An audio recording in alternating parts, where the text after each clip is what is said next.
mudah-mudahan apa yang kita lakukan pada hari ini mendapat izin ya dari Allah SWT. Silakan salah satu peserta didik untuk berdoa. Untuk memulai pembelajaran pada pagi hari ini, alangkah baiknya kita berdoa bersama. Berdoa mulai.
Ya, biar kelihatannya rapi. Kalau kalian rapi, nyaman, maka pembelajaran itu cepat akan masuk ya. Kita capek ya. Hari ini siapa yang sudah masuk? Semua. Jadi hari ini kalian semua hadir ya. Terima kasih banyak untuk mengikuti pelajaran Pak Guru. Jadi tujuan pembelajaran kita di sini yang pertama, peserta didik tahu ya apa arti dari konstitusi. Yang kedua, kalian harus tahu tujuan konstitusi dan jenis-jenis konstitusi. Dan nanti di akhir pembelajaran kalian harus menyimpulkan ya hal-hal yang penting mengenai konstitusi dan Undang-Undang Dasar 1945 ya. Sebelumnya adik-adikku untuk kita realisasi saja. Apakah kalian pernah ke tempat-tempat wisata? Pernah. Di mana kalian? Perginya ke mana?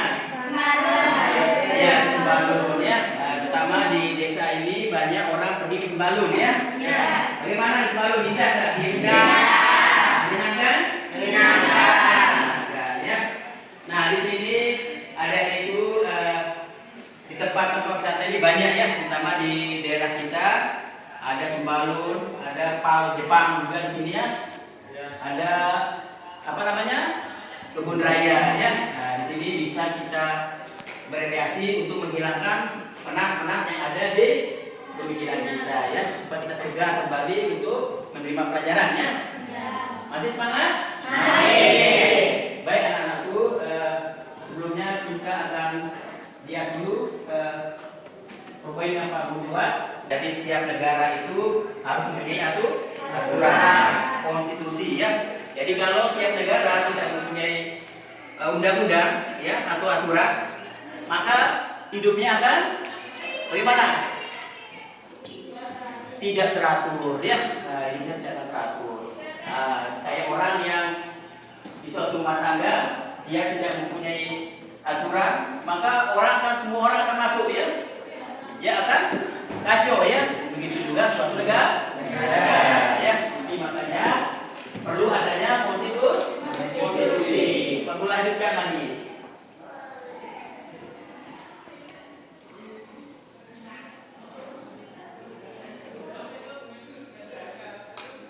Nah, di sini kedudukan konstitusi yang pertama, konstitusi sebagai hukum dasar ya.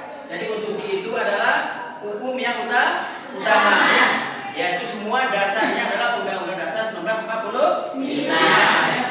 Yang kedua, konstitusi sebagai hukum tertinggi.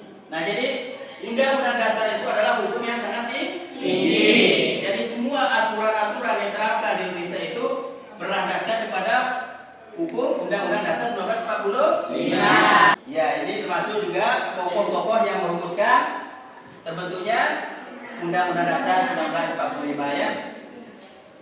Kita lanjutkan. Panitia kecil yang membantu dalam merumuskan Undang-Undang Dasar 1945 ya. Tentunya ini mempunyai peran ya. Masing-masing dia mempunyai peran dalam mendukung pelaksanaan perumusan Undang-Undang Dasar 1945 ya.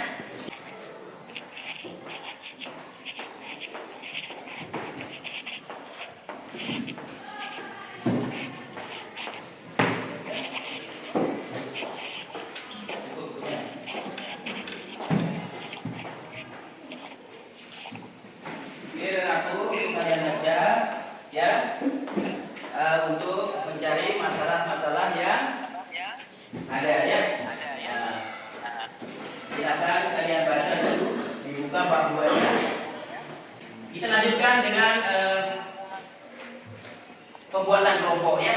Kita buat kelompok karena jumlah kalian ini kurang dari 30, maka kita buat kelompok ya. Ya silakan yang mau masuk kelompok 1, kita buat 3 kelompok saja ya. 3 kelompok silakan, kelompok 1, kelompok 2, kelompok 3. Ayo.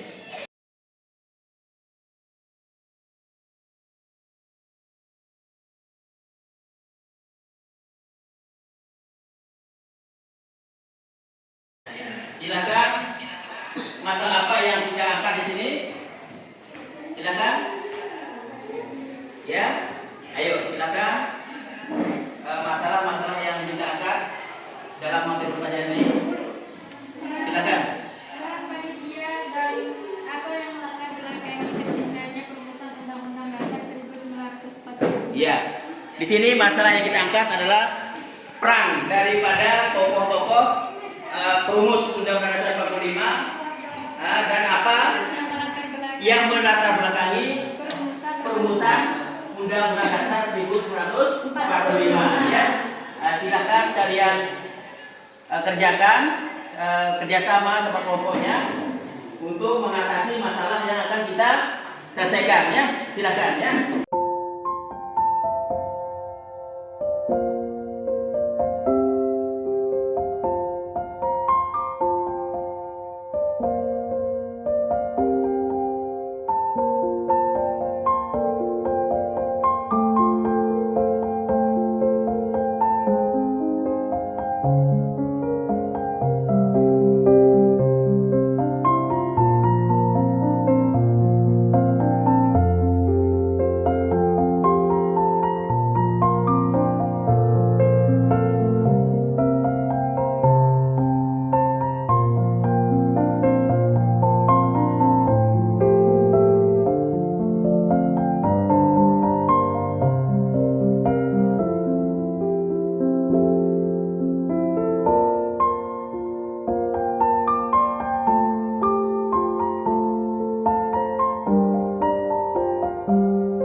BPU PKI. Kelompok 3 ada tulisannya Terbentuk BPU PKI. Terbentuk BPU PKI.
Sudah semua?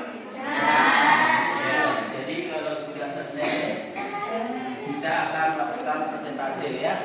Jadi setiap kelompok mewakili kelompoknya untuk mempresentasikan hasil kerjanya ya. Nah, jadi kita mulai dulu ke kelompok 1 ya, kelompok 2. Siapa yang siap dulu? Kelompok 1. Ya. Jadi kita berurutan saja ya. Kelompok 1, kelompok 2 dan kelompok 3 ya. Nah, jadi kalau sudah temannya menyampaikan presentasinya, silakan ditanggapi ya.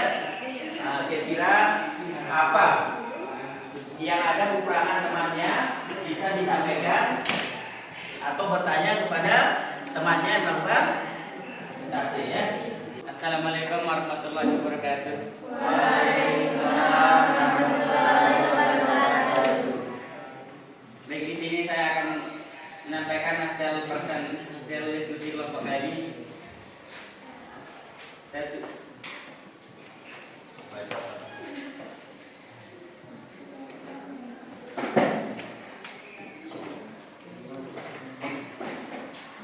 Nama kelompok kami.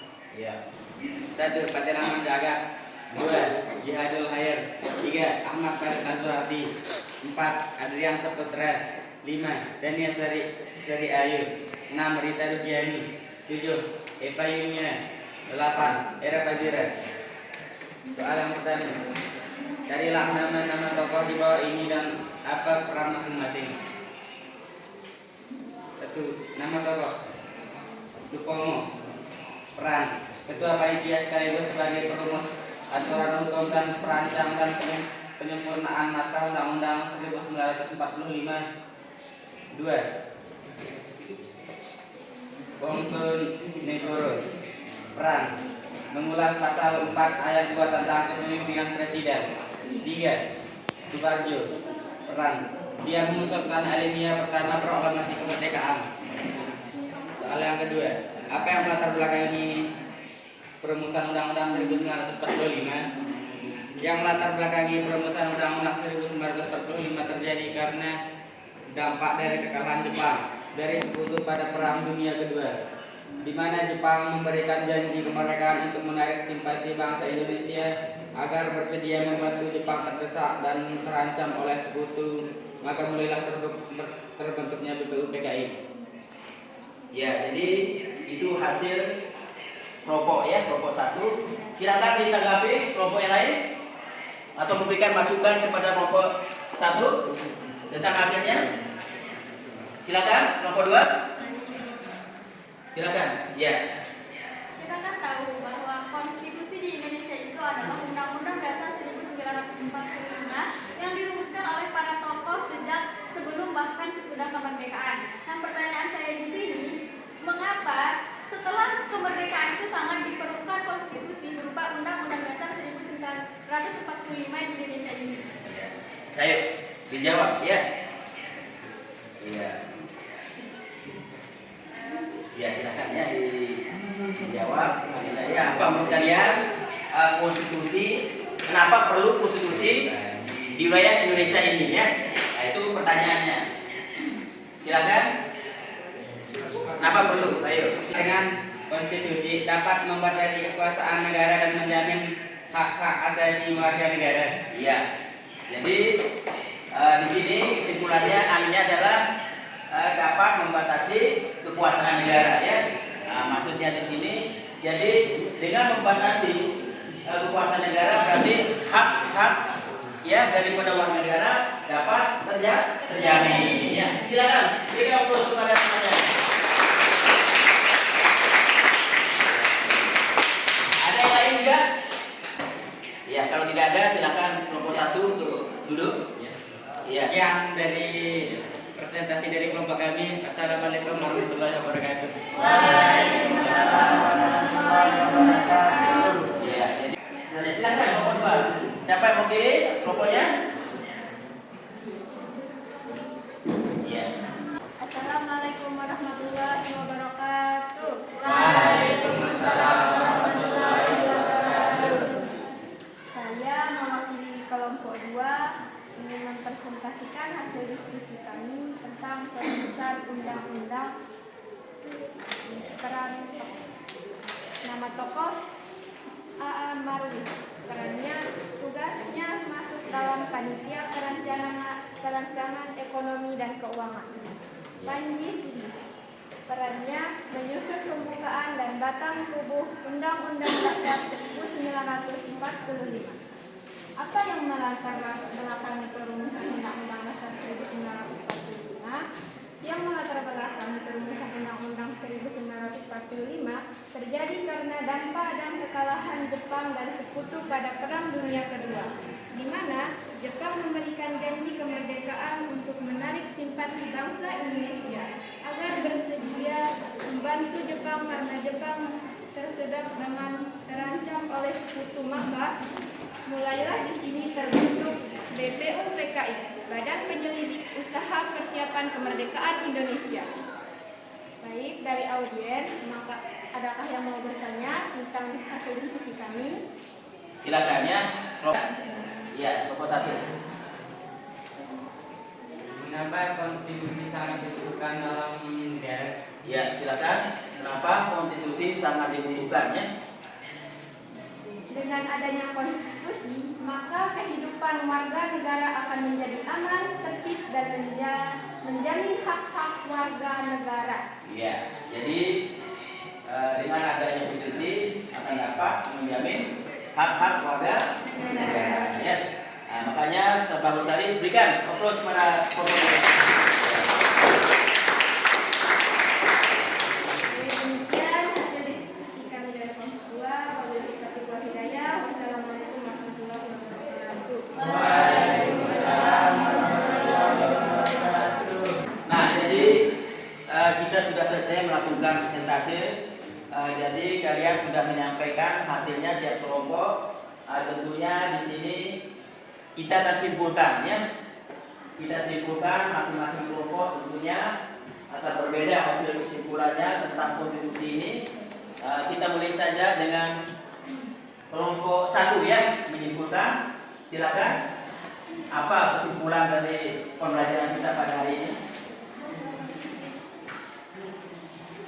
Dengan konstitusi dapat membatasi kekuasaan negara dan menjamin hak-hak asasi warga negara. Ya, jadi menurut kelompok 1 dengan adanya konstitusi ini dapat membatasi kekuasaan negara dan menjamin hak-hak warga negara ya. Nah, tentunya di sini sudah jelas ya, adik-adikku di pasal kuat ayat itu telah dijelaskan ya.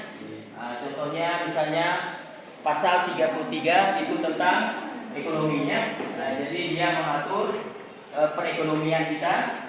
Pasal 34 tentang fakir miskin dan orang terlantar ya.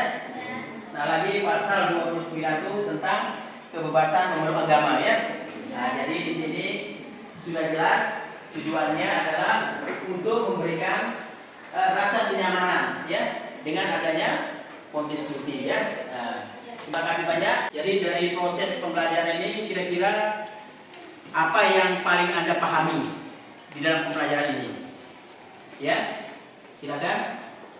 Kami paham bahwa konstitusi itu adalah hukum dasar sebuah negara. Iya, dan itu jadi- sangat diperlukan. Iya, jadi hukum dasar sebuah negara konstitusi itu ya, itu sangat penting sekali bagi negara kita. Nah, jadi kalian alhamdulillah sudah paham mengenai konstitusi, fungsi maupun jenisnya ya. Selanjutnya kita akan melakukan pembelajaran lagi di sini mengenai bagaimana kaitannya pasal-pasal atau undang-undang 1945 tentang kehidupan kita sehari-hari ya. Nah, ini ya kita akan lanjutkan materi kita. Kayaknya minggu depan kita akan lakukan pembelajaran kita. Masih tetap semangat nih? Jadi kita tetap semangat ya. Ya, karena masa-masa ini kalian harus tetap ya konsisten ya menjalankan pelajaran ya. Karena kalau kita sudah terbiasa, maka selamanya akan kita terbiasa ya. Bapak Guru akhiri saja pelajaran kita hari ini. Silakan di tempatnya untuk mengikuti doa.